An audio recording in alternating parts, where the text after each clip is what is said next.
खट्टे मसाले, तेज़ खुशबू और गहरा जायका, यही है असल अचारी कढ़ाई। हर निवाले में मसालों की खुशबू और जायके का धमाका। ऐसी खुशबू कि भूख बढ़ जाए, ऐसा जायका कि दिल मांगे और। तो चलिए शुरू करते हैं आज की रेसिपी अचारी कढ़ाई। अगर अभी तक आपने मेरे चैनल को सब्सक्राइब नहीं किया तो सब्सक्राइब करें। यहाँ पे मैंने ले लिया है 1 किलो चिकन। 3 मीडियम साइज़ प्याज जिन्हें हमने ग्राइंड करके उनका पेस्ट बना लेना है और पानी जो है वो स्ट्रेन कर लेना है। उसके बाद मेथी दाना, कुछ लहसुन की कलियां, अदरक, साबुत गरम मसाला और जाएगा अचारी मसाला। यहाँ पे हम ले लेंगे एक कढ़ाई जिसमें शामिल करेंगे 1 कप के करीब तेल। तेल शामिल करने के बाद हम इसमें ऐड कर देंगे प्याज का पेस्ट जो हमने तैयार किया था। इसको हम अच्छे तरीके से भून लेंगे कि इसका जो पानी है वो सूख जाए। हमने इसको तब तक भूनना जब तक कि इसका कलर चेंज ना हो जाए। पहले हमने इसको निचोड़ लिया था, अब हम इसको फ्राई करेंगे कि जो बाकी पानी इसमें बच गया वो भी अच्छे तरीके से सूख जाए। इससे ये होगा फ़ायदा कि जो हमारी ग्रेवी है वो बहुत मज़े की बनेगी और पानी वाली नहीं होगी। अक्सर हम जब भी ग्रेवी बनाते हैं उसमें पानी पानी हमें फ़ील होता है, मसाला अलहदा हो जाता है और प्याज जो है वो अपना पानी छोड़ देते हैं। इसलिए हमने इसको मैक्सिमम 5 मिनट के लिए अच्छे तरीके से पकाना है। आप देख सकते हैं कि प्याज फ्राई करते हमें मैक्सिमम 5 मिनट हो गए हैं और प्याज का जो कलर है वो भी चेंज हो गया है। इस स्टेज पे आके हम इसमें ऐड कर देंगे चिकन। चिकन ऐड करने के बाद हम इसको अच्छे तरीके से पका लेंगे। आप देख सकते हैं कि हमारा जो गोश्त है उसने पानी छोड़ना स्टार्ट कर दिया है और इसका कलर भी जो है वो भी तब्दील होना शुरू हो गया है। अब हमने इसको ढक्कन लगा के मैक्सिमम 5 मिनट के लिए इसी तरह लो फ्लेम के ऊपर पकाना है।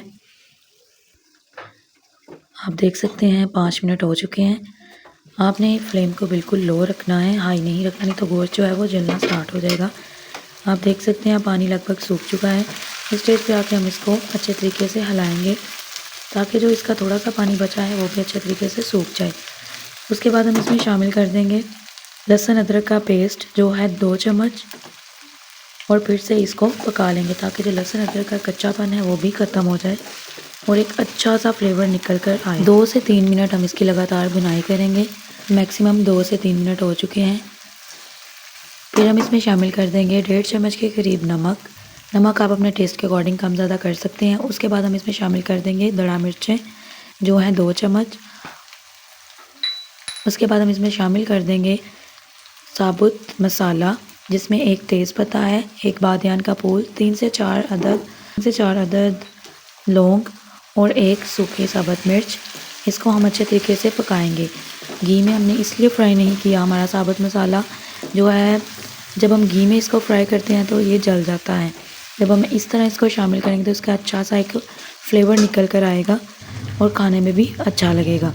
इसके बाद हम इसको फिर से 3 से 4 मिनट के लिए ढक्कन लगाकर पका लेंगे ताकि जो है हमारे मसाला जात और नमक जो है वो अच्छे तरीके से अंदर रच जाए। उसके बाद हम इसमें शामिल कर देंगे ग्राइंड किया हुआ टमाटर और सब्ज़ मिर्चें और इसको अच्छे तरीके से मिक्स करके फिर से हम लो फ्लेम पे पकने के लिए छोड़ ताकि जो टमाटर है वो भी गल जाए। आप देख सकते हैं इसमें थोड़े थोड़े टमाटर जो हैं वो साबुत रह गए हैं। तो पकाने का मकसद ये है कि ये अच्छे तरीके से अंदर ही मेल्ट हो जाए। हमने इसको अच्छे तरीके से मिक्स करना है और फिर से इसको पकने के लिए छोड़ देना है। टमाटर सब्ज़ मिर्चों का पेस्ट ऐड करने के बाद हम इसको करेंगे अच्छे तरीके से मिक्स। हमने इसको इसी तरह चम्मच चलाते हुए पकाना है। उसके बाद हम इसमें शामिल कर देंगे हाफ़ टी स्पून हल्दी पाउडर और मैक्सिमम 1.5 चम्मच के करीब हम इसमें सुरख मिर्च का पाउडर डालेंगे। आप अपनी मर्ज़ी के मुताबिक इसमें मिर्चें कम या ज़्यादा कर सकते हैं। यहाँ पे मैंने इसको थोड़ा सा स्पाइसी बनाया है इसलिए मैंने 1.5 चम्मच इसमें ऐड की है मिर्चें। आप 1 चम्मच भी ऐड कर सकते हैं। आप देख सकते हैं हमारी जो टमाटर और सब्ज़ मिर्चों की हमने प्यूरी ऐड की थी वो अच्छे तरीके से पक गई है और ऑयल भी निकलना स्टार्ट हो गया है। इसके बाद हम इसको कर लेंगे अच्छे तरीके से मिक्स और मुसलसल बुनाई करते हुए इसे पकाएंगे।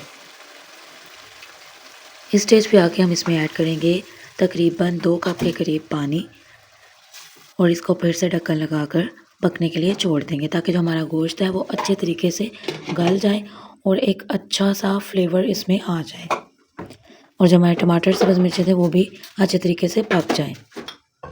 मैक्सिमम आपने 5 मिनट के लिए इसको ढक्कन लगाना है। उसके बाद हमने इसको चम्मच चलाते हुए पकाना है और साथ ही आपने इसमें ऐड कर देने हैं तमाम अचार के इंग्रेडिएंट्स। 1.5 चम्मच के करीब सौंफ और 1 चम्मच के करीब मेथी दाना, 1 चम्मच कलौंजी और फिर से हम इसको मिक्स करके पकाएंगे। आपने हमेशा अचार का मसाला तब ऐड करना है जब इसमें थोड़ा थोड़ा पानी हो, ताकि जो अचार के फ्लेवर हैं, उनके मसाले के जो फ्लेवर्स होते हैं वो अच्छे तरीके से सालन के अंदर आ जाएं और एक अचारी फ्लेवर भी निकल कर अच्छे तरीके से आए। मैक्सिमम 5 मिनट हम इसकी हाई फ्लेम पे अच्छे तरीके से भुनाई करेंगे ऑयल निकलने तक। आप देख सकते हैं 5 मिनट हुए हैं और हमारी कढ़ाई जो है वो ज़बरदस्त किस्म की तैयार हो चुकी है और ऑयल भी जो है वो निकल गया है। दूसरी साइड पे हम मिर्चों के अंदर अचारी मसाला ऐड करेंगे। यहाँ पे मैंने 5 से 6 मीडियम साइज़ मिर्चें ली हैं जिनमें मैंने कट लगा लिए थे और ये जो हमारे मसाले हैं ये उसी अचारी मसाले में से मैंने बचाए थे, जिसमें जाएगा 1/2 टी स्पून नमक, 2 चम्मच सिरका, 1 चम्मच तड़ा मिर्चें, सौंफ, कलौंजी और जो हमारा मेथी दाना था वो भी मैंने हाफ टेबल स्पून लेके उन्हें थोड़ा सा क्रश कर लिया था, ताकि जो मिर्चें हैं उनके अंदर अच्छे से फिलिंग हो सके। अब हम इसको कर लेंगे मिक्स और मिर्चों के अंदर कर लेंगे फिल। आप देख सकते हैं हमने मिर्चों के अंदर फिल कर लिया है। इसके बाद हम इन मिर्चों को ऐड कर देंगे अपने सालन के अंदर और जो हमारा मसाला थोड़ा सा बच जाएगा वो भी हमने सालन के अंदर ही मिक्स कर लेना है। उसको ज़ाया बिल्कुल नहीं करना आपने। मिर्चों में फिल करने के बाद जो मसाला बच जाएगा आपने उसको सालन में ही ऐड कर लेना है। अब हम मिर्चों को ऐड कर देंगे सालन में और इसे अच्छे तरीके से कर लेंगे हम मिक्स। आप देख सकते हैं हमारी ग्रेवी इतनी ज़बरदस्त किस्म की तैयार हुई है। जब भी आपने प्याज ग्राइंड करके डालने हैं आपने उसका पानी लाजमी निचोड़ना है। अगर आप डायरेक्टली उसको ग्राइंड करके डाल देंगे तो आपकी ग्रेवी जो है वो पानी छोड़ देगी और वो पानी पानी वाली ग्रेवी बनेगी और इसका कोई टेस्ट भी नहीं आएगा। आपने हमेशा ये टिप को याद रखना है, अपनी दवाओं में हमेशा याद रखिएगा। अल्लाह हाफिज़, मिलते हैं नई रेसिपी के साथ। तब तक के लिए अपना बहुत सारा ख्याल रखिएगा।